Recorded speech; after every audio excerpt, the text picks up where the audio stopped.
I am super pumped on this one. What's up everyone, and welcome back to another video. So today's a bit of a special one and I am super pumped about it. So recently I've been umming and ahhing on what to do with the DALE30, obviously with the 12A. The 12A was super fun and I've learned heaps of that, and I've still got it, I'm still going to rebuild it. But I ended up buying another power plant for the DALE30. Sort of went full tilt the other way, and I'm pretty pumped to be honest. I can't wait to get it in and start thrashing. Decided to go the old Yang tank LS1. So squeeze this hussy in there. I got a gearbox set up and stuff for it, an R151 gearbox set up with a bell housing. I just need to do some homework on what flywheel, clutch plate and stuff I need to run to go to the Toyota box. But there's heaps of information out there and all this sort of stuff, so pretty much anything LS, there's oodles of information. But I am super excited. So the main thing now really is I'm going to have to try and suss out what I want to do with the 12A as well. Try and find something cool to put that in, or build something with a golf cart or a buggy or something, just something cool and fun. This is going to be cool and fun. I'm excited as. So we'll get it unloaded and we'll see. It's still relatively early now. Might try and maybe bolt the gearbox up and dummy fit it in there. We'll see, either tonight or tomorrow morning.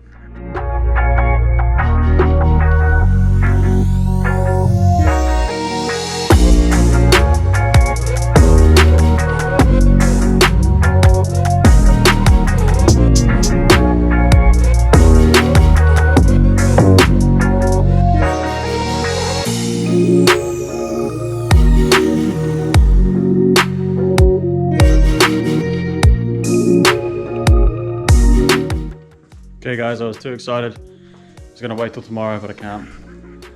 I just sort of pulled all the stuff off the motor that I don't really need, cleaned this out a bit more. I'm going to lift it in just without the trans or anything obviously. Actually I might need to get that hanging a bit better, but just going to plonk it in the hole and see how it looks, because I literally feel like a kid in a candy store. I am pumped!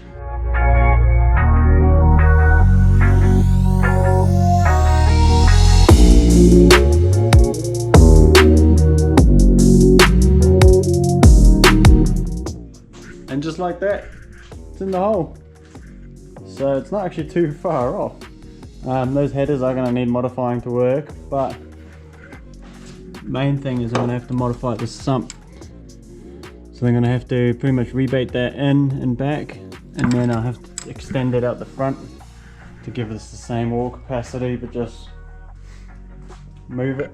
I had a look at some other people on Google. It's on one of the forum websites, I'm not sure. And pretty much all the kits do that. They just carry on clearance on this back and then extend forward pretty much. Leave the pickup and the filter and everything on the front. Not swapping, they don't swap to a rear sump setup. Which is good because that's easy enough to modify. Pretty much just TIG weld all that up.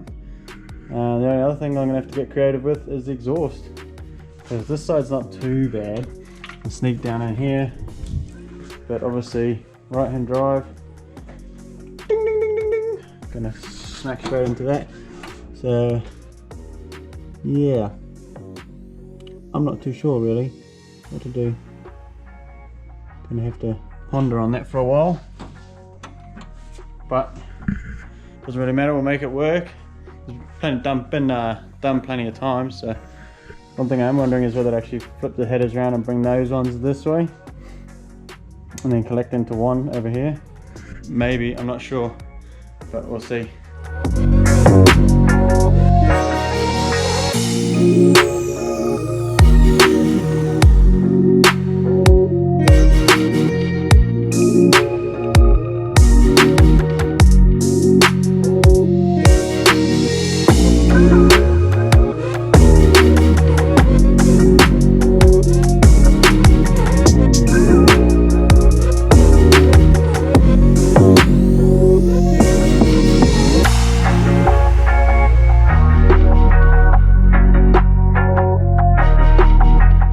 Approximately 10 hours later. Alrighty guys, so now it's the next morning. So I had that sit in there. Obviously, it was just sort of pretty much roughly exactly where we wanted it. It had to go back a little bit more, but it's just fouling up on the firewall. Just pretty much these little wings here on the bell housing. So just roughly marked where I need to smash them. We'll reshape those two. I'll take all this front off. This all front unbolts pretty quickly. Give us a bit easier access in and out. And then once I can get that sitting pretty much right where I want it and missing everywhere and clearing, I can start making my engine mounts, and hopefully we can make a start on them this afternoon. I don't know if you guys can hear that, but the neighbour's going nuts with a chainsaw. I don't know what they're doing. You know what, as long as the trees don't fall towards my place.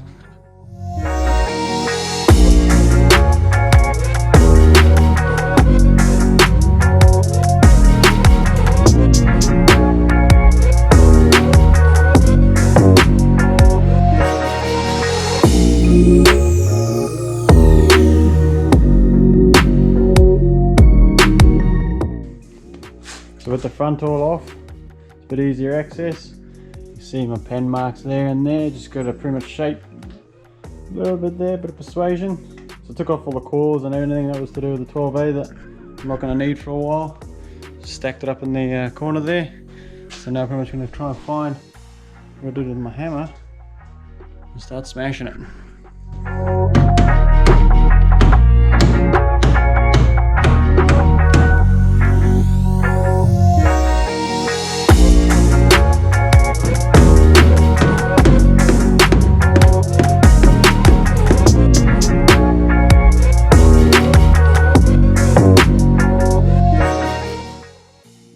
Okay, so it's a bit on the rough side at the moment. You see it stretched out pretty well there and there. So now I'm pretty much just going to chuck the motor back in, see if we can get it sitting back as far as we want, and pretty much start making our engine mounts and trans mounts.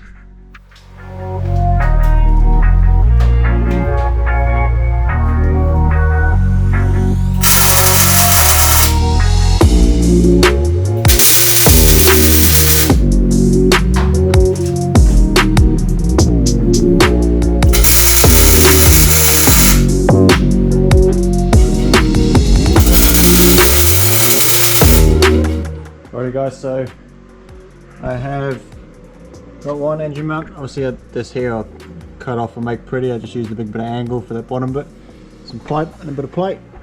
So I've got that tacked in there. It'll get all dressed up and stuff all pretty once it's done. So pretty much just got to copy paste to the other side, cut another bit of angle. Do this side. This side is a bit closer. I've moved it over this way just because there is more room to get the exhaust out. So the motor is actually sitting slightly over this way. Just need as much room by the steering as I can because it's going to be tricky as. Pretty much just do the same here and set that bit of angle down. I don't know if you can see really, down on this hole. And then a bit of pipe, and it should be a bit easier on this side. A bit harder to get to, but theoretically more room. So.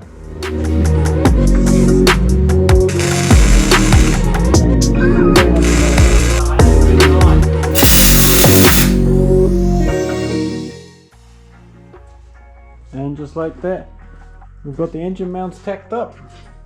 See if I can show you here. There's a bit of pipe there. This one still needs that gusset cutting back, but you get the picture. Sitting in place. I did dummy sit my radiator in there, and I'm going to have to tilt it up just a little bit because it literally just touches the bottom of the front pulley. But it's not too bad. Super stoked to be making good progress. So what is it now? Monday now. Picked it up on Saturday night, quite late Saturday night. So making good progress to have it sitting in the car. What I might do tomorrow night is make a start on the gearbox cross member and figure out what I want to do there. That looks pretty simple as well because of the way E30s are with the slots underneath the body where the chassis is. So there's plenty of room to pick up on gearbox cross members and stuff like that. So I pretty much need to start working out what I'm going to do for my clutch. So with it running the adapter bell housing, I need a clutch from LS to the Toyota, which should just be swapped the plates over, but apparently the standard LS flywheel and clutch size fouls up on the bell housing. So I just got to try and work out whether I want it to stay standard and machine the inside of the bell housing out, or go to like a quartermaster or something like that, get like a twin plate. I don't really want to spend that sort of money at the moment, so I might just try and make the factory stuff work, because I mean, this thing weighs nothing, so it's not going to burn the clutch out. If anything, we'll just blow that diff to smithereens, because it's only a small case diff. So I'm super pumped to be able to get this thing going, and hopefully maybe try and make it a chrome. No promises, but if anything, it should be a good fun car, and try and learn some drifting. And need to whack a handbrake in it actually. Something I do need to do is suss out where I'm going to put my hydraulic handbrake and plumb that in. But as you can see by the list, that's not one of the priorities at the moment. So yeah, cheers for checking out this video, guys, and hopefully you guys want to follow along for the build. Should be interesting, and hopefully it all works out. Bit of a last minute decision. So cheers for watching, guys, and we'll see you in the next one.